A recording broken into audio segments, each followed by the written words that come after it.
முதலில் தேர்தல் அரசியலுக்காக பீகாரில் நரேந்திர மோடி அவர்களுடைய பேச்சை நான் முதலில் வன்மையாக கண்டிக்கின்றேன்.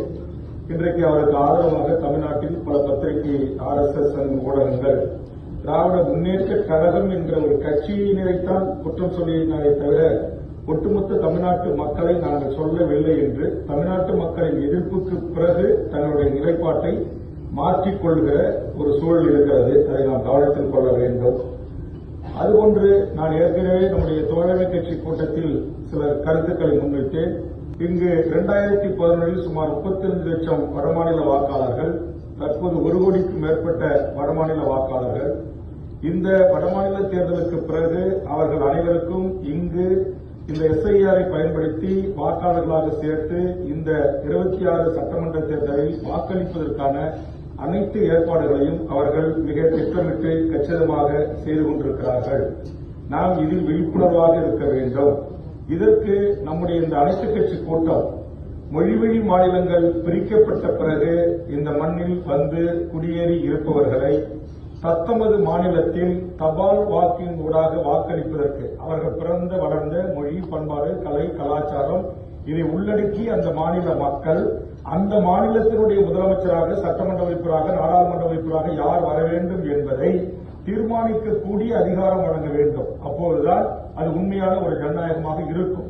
பிற மொழிவழி தேசிய இனங்கள் பிற மொழிவழி மாநிலங்களில் பிழைப்புக்காக வேலை நிமித்தமாக வருகின்ற போது இங்கு தனக்கான அரசியல் பிரதிகளை தேர்ந்தெடுக்கின்ற அந்த உரிமை வழங்கினால் இங்கு திட்டமிட்டு RSS சங் பரிவார கும்பல்களால் இந்த வாக்காளர் அடையாள அட்டையை பெற்று இங்கு அவர்களுக்கு அளிக்கக்கூடிய ஒரு பேராபத்து இருக்கிறது. சமீபத்தில் பாரதிய தலைமையிலான அரசியல் கட்சி கூட்டங்களுக்கு கூட்டப்படுகின்ற கூட்டங்களில் இந்த வடமாநிலத்தருடைய எண்ணிக்கையை கொண்டு நாம் இது கருத்தில் கொள்ளலாம். ஒன்று, அதே மாதிரி இந்த மண்ணில் பிறந்து இன்றைக்கு குவைத், சிங்கப்பூர், மலேசியா, உலக நாடு முழுவதும் வாழ்கின்ற படித்த அரசியல் புரிதுள்ள தெளிவுள்ள தமிழ்நாடு, இந்தியா என்கிற புரிதலுள்ள ஒரு பண்பற்ற கற்றறிந்த சமூகம் வெளிநாட்டில் பெரும்பான்மையாக வாழ்கிறார்கள். அவர்கள் தத்தமது தாய்நாட்டில் இந்தியாவில் அல்லது குறிப்பாக தமிழ்நாட்டில் நாம் யாரை முதலமைச்சராக அமர்த்த வேண்டும், யாரை நமக்கான நாடாளுமன்ற சட்டமன்ற உறுப்பினராக நியமிக்க வேண்டும் என்று வாக்களிக்கக்கூடிய வாய்ப்பையும் ஆன்லைன் ஊடாகவோ அல்லது தபால் ஓட்டின் மூலமாகவோ அவர்களுக்கும் அளிக்க வேண்டும். அப்போதுதான் அது உண்மையான ஒரு ஜனநாயகமாக இருக்கும் என்பதை நான் பதிவு செய்ய விரும்புகிறேன். சரி, இந்த கட்டற்ற வடமாநிலத்தவர்களை கட்டுப்படுத்துவதற்கு ஒரு முறைப்படுத்துவதற்கு ஒரு சிஸ்டம் வேணும். அது இன்றைக்கு மேகாலயா உள்ளிட்ட வடகிழக்கு மாநிலங்களில் ஸ்டேட் என்ட்ரி லைன் பர்மிட் முறைன்னு இருக்கு. எந்த பர்பஸ்க்காக அவங்க வராங்க என்பதை ஆய்ந்தறிந்து அந்த பர்பஸ் ஒரு ஒப்பந்த அடிப்படையில் தொழிலாளி வராங்க, அந்த ஒப்பந்தம் முடிஞ்ச பிறகு ஒரு தாயகம் திரும்பி உறுதி செய்யணும். இந்த சிஸ்டம் அங்க இருக்கு. அதே மாதிரியான ஒரு முறைமையை இங்கு கொண்டு வர வேண்டும். அதனால இதையெல்லாம் நாம் செய்தால்தான் மத ரீதியான மாச்சரியங்கள் இந்த மண்ணில் ஏற்படாத வண்ணம் தமிழர் நிலம் தமிழர் நிலமாக இருக்க வேண்டும் என்று சொன்னால் இதையெல்லாம் அரசு கூர்ந்து கவனிக்க வேண்டும். இதற்கு சாட்சியாகத்தான் ஏற்கனவே சொன்னேன். OPS பயன்படுத்தி தென்னாப்பிரிக்க நாடுகளைச் சேர்ந்தவர்களும் பல அண்டை நாடுகளைச் சேர்ந்தவர்களும் இந்திய நாட்டைச் சேர்ந்த எவர் வேண்டுமானாலும் தமிழ்நாட்டு அரசு பதவிகளை அமரலாம் என்கிற ஒரு சட்டம், அதை நாம் இதுவரையில் ரத்து செய்யாமல் இருக்கிறோம். இதையெல்லாம் நாம் இந்த நேரத்தில் கருத்தில் கொள்ள வேண்டிய சூழல் இருக்கிறது என்பதை நேரத்திலே நான் தெரிவித்து, நம்முடைய முதலமைச்சர் அவர்கள் இங்கு அரசியல் கட்சிகள் அனைத்து கட்சிகளும் வாய்ப்புள்ள கட்சிகள் டெல்லிக்கு போய் தனக்கான வழக்கறிஞர்களை வைத்து வழக்கு தொடுக்கலாம். அப்படி இல்லை என்றால் திராவிட முன்னேற்ற கழகமே நீங்க வழக்கறிஞர்களை வைத்து வாதாடுகின்ற போது அதற்கான வக்காலத்துகளிலே அந்தந்த அரசியல் கட்சியினுடைய தலைவர்களையோ பொதுச் செயலாளர் அதிகாரம் பெற்றவர்களை கையொப்பமிட்டு நீங்களே ஒரு பெரிய சீனியர் கவுன்சில் ஏற்பாடு செய்து வழக்கை தொடுக்கலாம். இது என்னுடைய கருத்து. அடுத்தது, இந்த 5வது பத்தில தீர்மானத்தில் உச்சநீதிமன்றத்தில் SIR தீர்ப்பு வரலன்னு சொல்லியிருக்கிறோம்.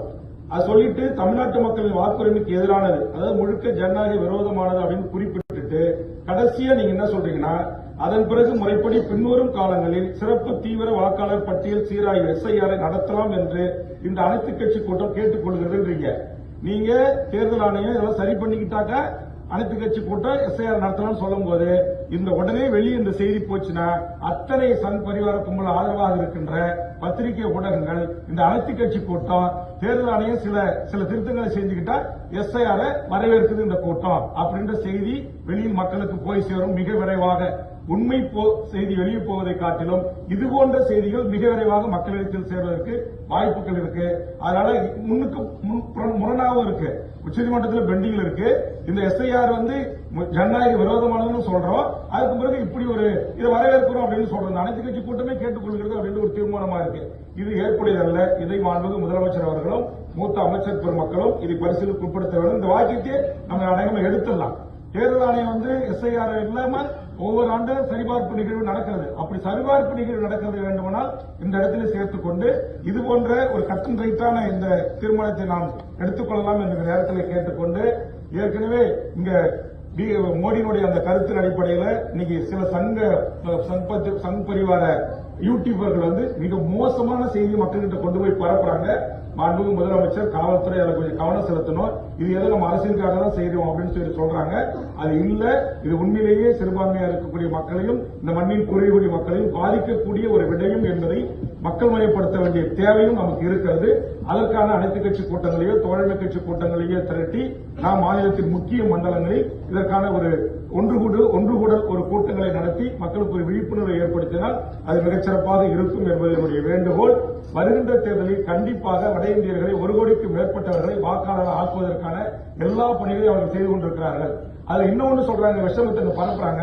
முதலமைச்சர் கட்டுப்பாட்டில் இருக்கிற மாவட்ட ஆட்சித்தலைவர் தான் டிஸ்ட்ரிக்டுடைய தேர்தல் ஆணையர். அவர் எப்படி இதில் சேர்த்துட முடியுன்றாங்க, பிஓல எப்படி சேர்த்துட முடியுன்றாங்க. ஆனா இன்னைக்கு பல அதிகாரிகள் அவங்க என்ன வேலை செய்யறாங்க என்பதை நான் பல கட்டங்களில் பதிவு செய்திருக்கிறேன். அதெல்லாம் நாம் விழிப்பாக இருக்க வேண்டிய காலம். மாண்புமிகு முதலமைச்சர் அவர்கள் சரியான நேரத்தில் இந்த அனைத்து கட்சி கூட்டத்தை கூட்டியிருக்கிறார்கள். இது நம்முடைய தமிழர் நிலம். இந்த மண்ணில் வாழக்கூடிய தமிழ் மக்களுக்கான வேலைவாய்ப்பு உரிமை, அரசு பணி பாதுகாப்பு போன்றவர்கள் முன்னுரிமை தரக்கூடிய சட்டங்களையும் எதிர்காலத்தில் ஏற்றணும். இப்ப பீகாருடைய வேலைவாய்ப்பு முழுவதும் பீகார் மக்களுக்கே கொடுக்கட்டும், குஜராத் வேலைவாய்ப்பு குஜராத் மக்களுக்கே கொடுக்கட்டும். அப்படியோட சட்டங்களை அந்த அரசுகள் ஏற்றுட்டோம் அல்லது ஒன்றிய அரசுகள் ஏற்றுட்டோம். அதற்கு முன்னுதாரணமாக நம்முடைய தமிழ்நாடு அரசு மாநில அரசு பதவிகளில் 100% இந்த மண்ணின் தமிழ்நாட்டை தாயகமாக கொண்ட தமிழர்களுக்கு வேலைவாய்ப்பு உறுதி சட்டமும், ஒன்றிய அரசு பதவிகளில் 90%, ஒரு 10% இந்தியா லெவலில் நம்ம அரசு பணியை போய் செய்யறதுக்கு வாய்ப்பு அளிக்கலாம். ஆனா இன்னைக்கு தமிழ்நாட்டில் என்ன நிலைமைனா, ஒன்றிய அரசு பதவிகளில் 99.9% இன்னைக்கு வருமான வரித்துறையில வங்கிகளில முழுக்க வட இந்தியர்கள் திட்டமிட்டு அமர்த்தப்படுகிறார்கள். இதையெல்லாம் நாம் எதிர்காலத்தில் கவனத்தில் கொள்ள வேண்டிய சூழல் இருக்கிறது என்பதையும் நான் சுட்டிக்காட்டி இந்த வாய்ப்புக்கு நன்றி கூறி நிறைவு செய்கிறேன். நன்றி, வணக்கம்.